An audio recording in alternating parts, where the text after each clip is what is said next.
Hi, I'm Bill O'Reilly. Thanks for watching us tonight. Voters who know nothing, part 2. That is the subject of this evening's Talking Points memo. Now, last night, we discussed the fact that many American voters have no idea what's going on, yet their vote counts as much as my vote or your vote.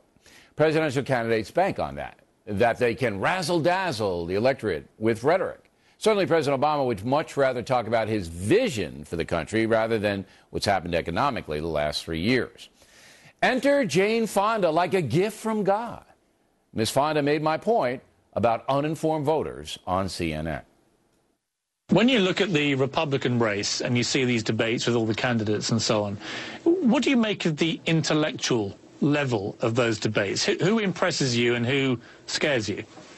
They all scare me, frankly. I get depressed and scared when I look at the Republican debates. Even someone like a Newt Gingrich or a Mitt Romney, do they scare you?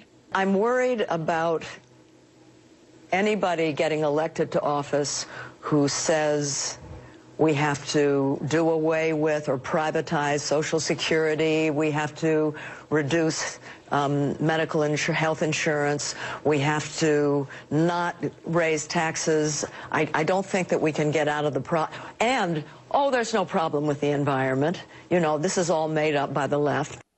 All right, let's take Ms. Fonda's concerns one by one.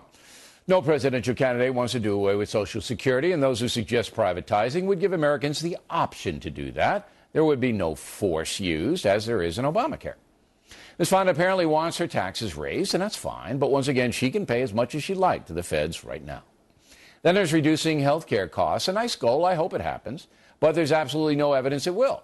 My health insurance premiums have drastically increased since Obamacare was passed, and I bet yours have too. Finally, global warming. Jane wants it to stop right now. But apparently she missed the chaos in Durban, South Africa last week, where once again, nothing was done about global warming on the international level. Things are so bad, even Canada is pulling out of the Kyoto Treaty. Now, I think most Americans want a clean environment and would gladly embrace green energy if it were viable, if we could afford it. Now, I'm just not picking on Jane Fonda, though she is the poster girl for American liberalism. But Ms. Fonda just doesn't know very much, with all due respect. She lasts about 30 seconds on this broadcast. We'd have to have EMS standing by. However, she is a true believer, no matter what the evidence is. When Porterberry confronted her about communists killing millions in Southeast Asia after America pulled out of Vietnam, she wouldn't blame the communist killers. She said it was the USA's fault that happened. That is called fanaticism and narcissism.